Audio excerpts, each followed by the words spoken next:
You're listening to Love Talk Live with the relationship expert, Jaime Bronstein, only on LA Talk Radio. Hi, and welcome to Love Talk Live. Today we have an amazing show in store for everybody. I have Dr. Bonnie Goldstein and Jan Goldstein, who's also a rabbi, rabbinical Jan Goldstein, with me here today. We're going to talk about all sorts of things about what they do and also their relationship. Ooh. Ooh. Whoa. Yeah. Get into the details. Let's get into that. So we're going to start off with Jan. Mm-hmm. You are an author. Right. And a rabbi. Mm-hmm. And you've written 5 books? I do have 5 books, 2 nonfiction books. My first one was Life Can Be This Good, and it really came out of all these incredible little experiences that I've had over my lifetime. And I found a new way to look at the world through them. Anywhere from being a little boy and being upset with the world around me and my grandmother introducing me to an older woman who, with her family, used to stand in front of her lodge in Vermont and sing songs to whoever came by. I later saw a movie about this woman, and I came back to her and I said, "You don't look like the lady in the movie." She said, "I'm the original Maria." And this was Maria von Trapp. And so I was raised as part of the Trapp family. I was got to learn to sing with Maria and later be inspired. So I had all these wonderful little experiences. I wrote about after going through a divorce, my first wife. I talked about sacred wounds and how we succeed because of life's pain. And I talked to different people, Simon Wiesenthal, through a connection with Bonnie. We went to Austria, met with Simon Wiesenthal, and we talked about what is the pain he's carried all his life, because he always wanted to be an architect. And instead he felt the ghosts of his family tapping him on the shoulder saying, "Simon, what about me? Will you get justice for me because of the Holocaust?" Wow. So he talked about that. So that's Sacred Wounds. But then I what I really wanted to do was write novels. And I've written 3, All That Matters, The Prince of Nantucket, and The Bride Will Keep Her Name, which is now being turned into a movie. That is the one that I find so fascinating and the movie's going to be called Unbridled, right? Unbridled, right. And you were saying that you kind of explore, do we really know the people that we marry? So, yes. Well, in this book, right off the set-off, is we have a wonderful young woman in her late 20s who works in an art gallery in Soho, and she's about to marry the man of her dreams, Colin Darcy, who's like Mr. Darcy from England. He seems to be amazing. He's this journalist. And then a week before the wedding, she gets a note on her email, "Do you really know the man you're about to marry?" And at first she just lets that go by the wayside, thinks somebody's trying to play a joke on her, but begins to find clues that maybe she doesn't really know who she is. And together with her 2 best friends goes underground and basically has a week of mystery of finding the truth about him, but finding the truth about herself, and that ultimately we do have to trust our gut, I think, and a little bit about when we fall in love with somebody. And we realize the first part of that falling in love is, as my dear teacher Walter used to say to us, is limerence, is just falling into this moment of light and lust and love. But as time goes by, it goes deeper than that, and you get to know somebody. And she has to finally decide, does she trust her gut?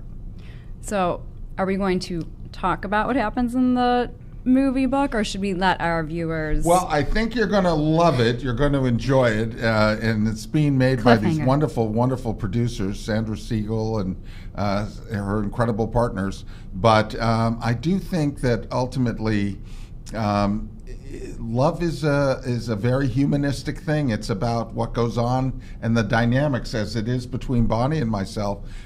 You get to know the other person, but you really have to get to know yourself as well, because you're ultimately trusting what you feel inside, And you're the expert, but I think that's what I try to delve into. And I was raised by a dynamic mother who was Poet Laureate of Vermont, and I had an incredible grandmother. And then raising my children, I raised my children as the primary parent. So I had 2 older daughters, and I got to listen to their voices. And now together, Bonnie and I have a little girl who's just turning 18, so she's not so little anymore. And all these women have had an impact on me. So I tend to write often in women's voices. And I get to play off my male counterpart as well, and kind of listen to that inner discussion going on inside me. I love it. And for the sake of time, let's go on to this other very intriguing, the Prince of Nantucket. Right. The part that I found very intriguing is that you were saying that the woman kind of gets past this schmooziness of a man and really sees his heart. Yeah. This is really a book. Ultimately, it began when my mother started to have dementia, and I found that I could reach her through her poetry, the poetry she had written. Even if it was 50 years old, she could quote me verbatim, Oh my God. but she didn't know I was in the room.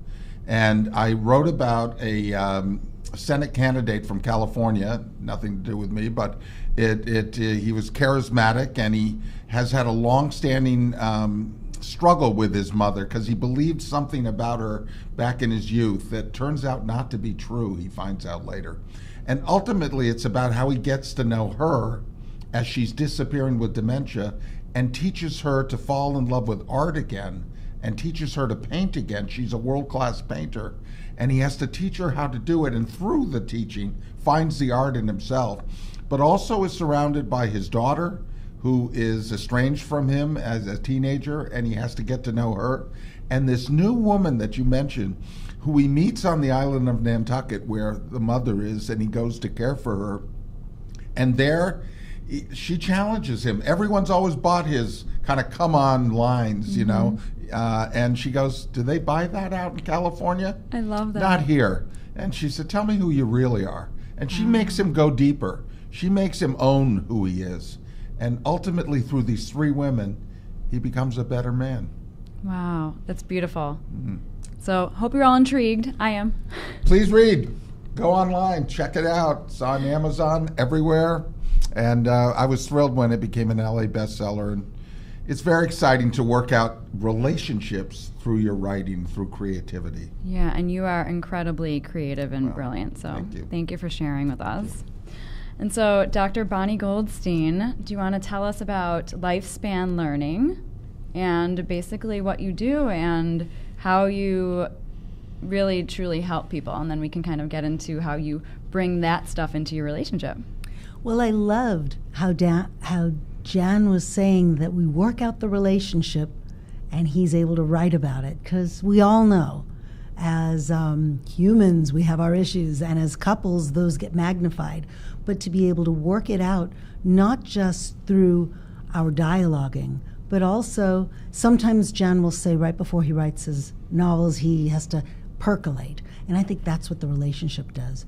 We take time to percolate, to be able to figure out what's happening inside our body, what's happening inside our brain-body connection. And the new mindfulness that Lifespan Learning has been expanding upon. Lifespan Learning is an organization that does our best to bring different speakers from different theories together.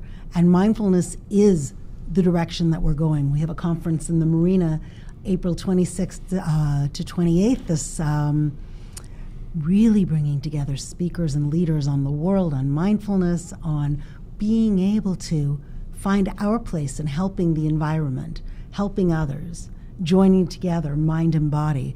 I'm co-coordinating that conference with Daniel Siegel, and what we want to do is create community. But if we bring it back to the relationship, our relationship with ourselves, our relationship with our own brain-body connection, our relationship with our spouse, as Jan and I often talk about, one of us always tries to be the barometer of calm and peace when the other goes into high arousal.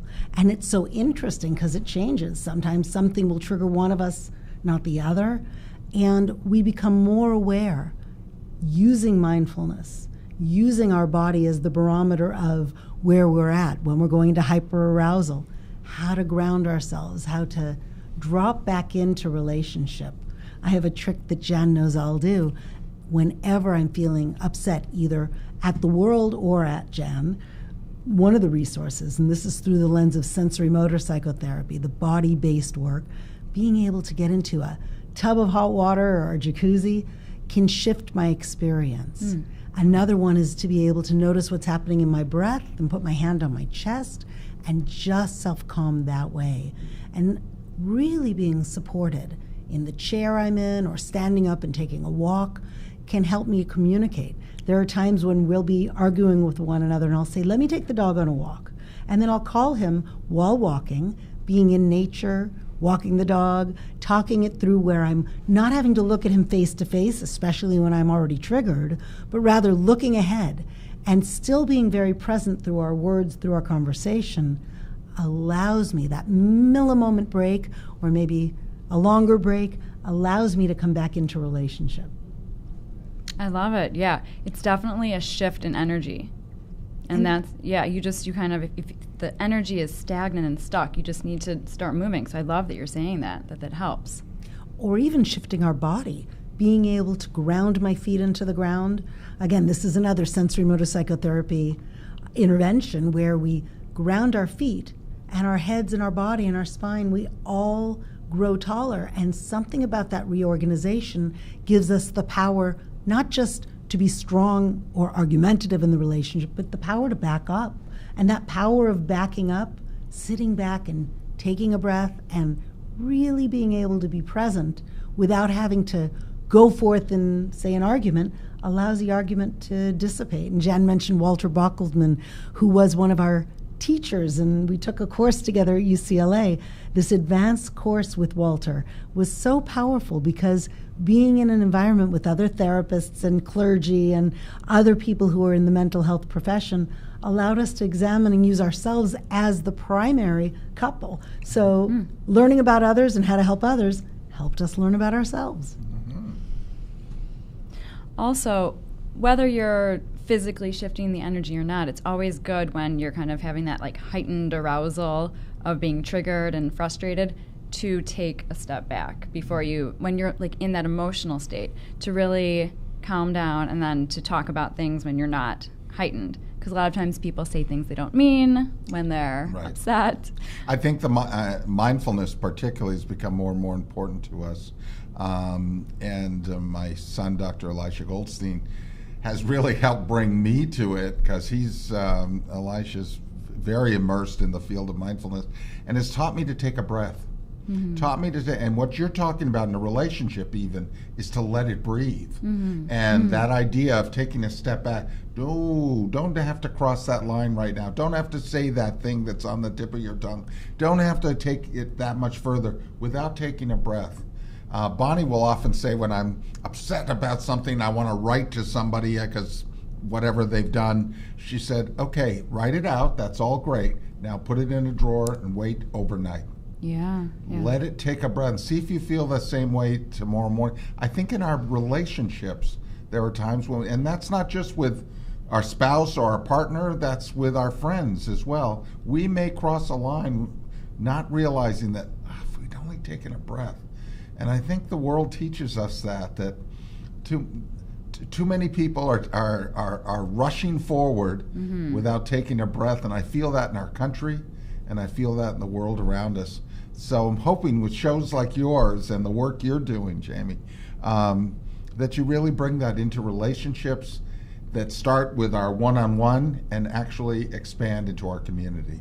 Absolutely. The happier that we are in our relationships and the happier that we are with our relationship with ourselves, the happier the world is. And so the more people that can live like that, the more happiness and peace there will be in the world. Right.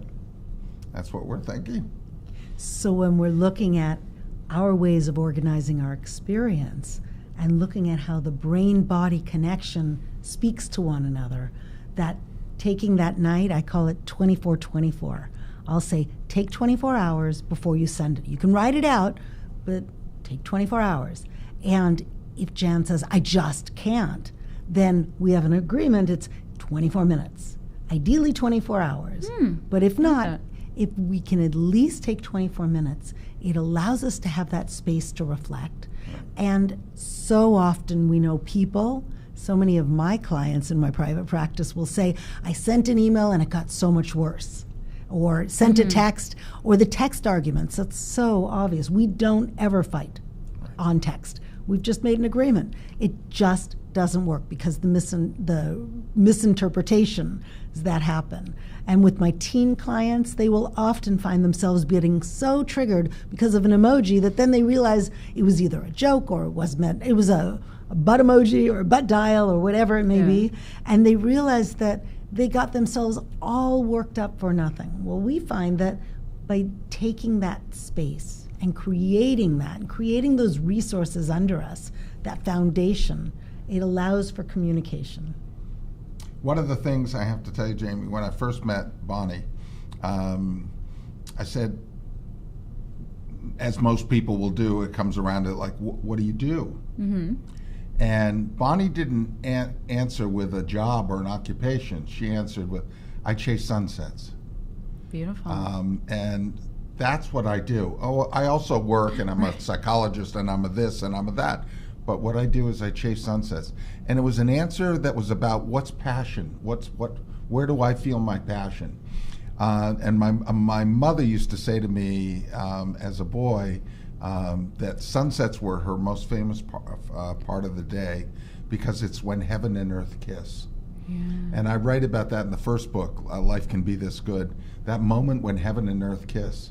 And I think that in relationships, we're looking for that moment.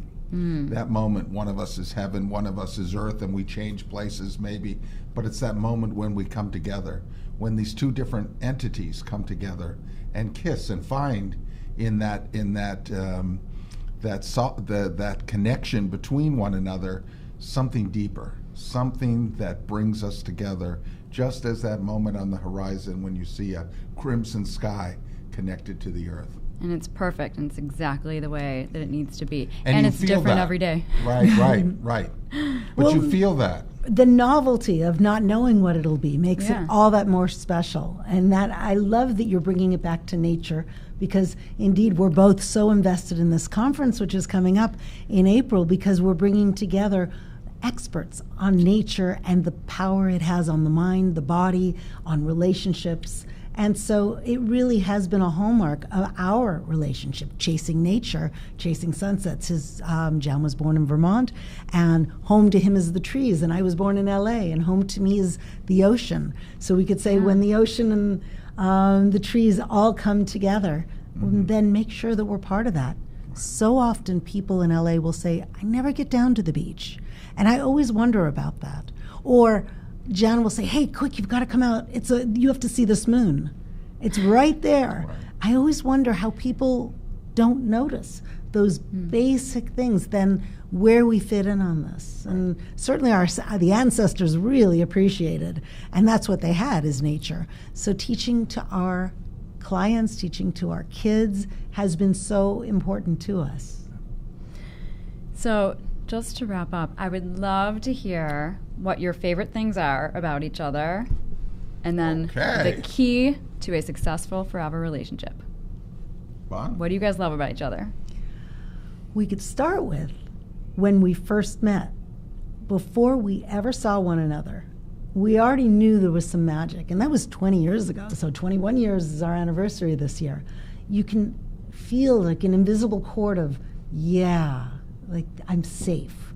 And I think above all else, feeling safe with your partner and creating a home environment, and also more importantly, I would say for us, a public environment where we know we're safe with one another. I know when I'm out with Jan, regardless of what he may be feeling in terms of us interpersonally, that he's not going to shame me. I'm going to be safe in public. In fact, Jan will start telling stories about me, and I'm like, wow, I don't remember myself being that way. And by the time he gets done, it's the most incredible story. And I'm like, was I there? But it's about me. It's just lovely. And seeing yourself through your partner's eyes and having an implicit agreement, we're not going to shame one another. And that also goes through at home, that I'm safe.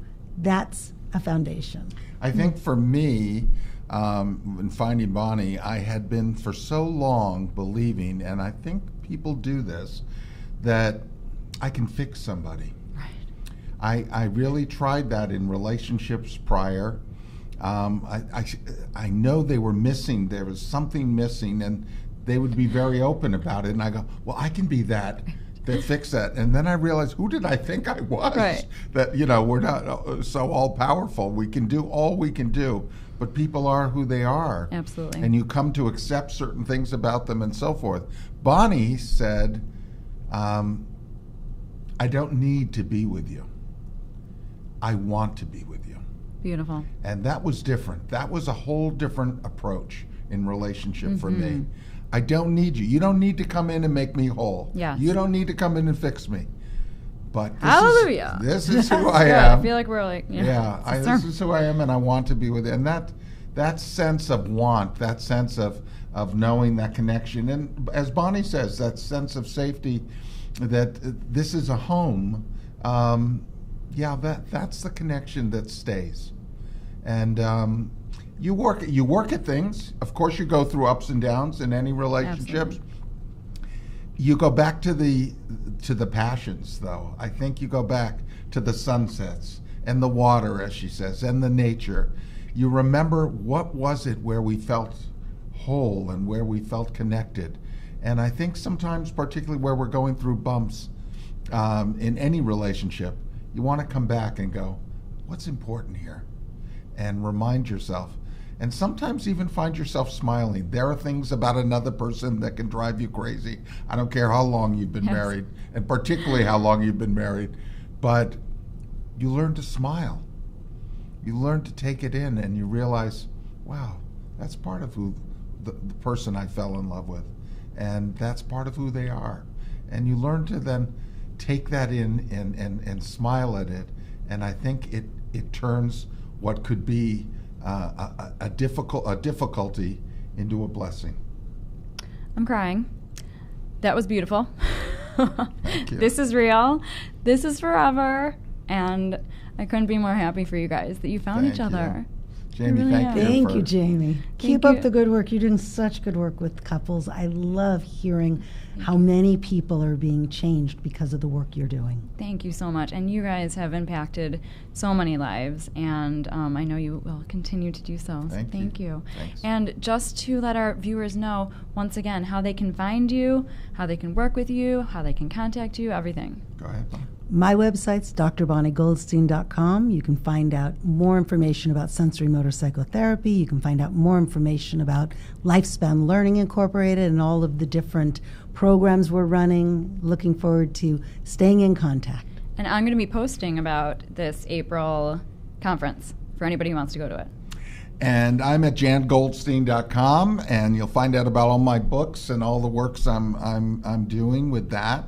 And also, come High Holy Day time, I'm at bayitshalanu.org, BAYITSHELANU.org, for services that touch the soul, we hope. Yeah, So that's what that's absolutely. about. And once again, you can find me at www.therelationshipexpert.com or Jaime, Jaime, at therelationshipexpert.com. Thank you so much for joining us today. Thank you guys for Bye. coming on the Thank show. you. Bye. you. We'll see you next time.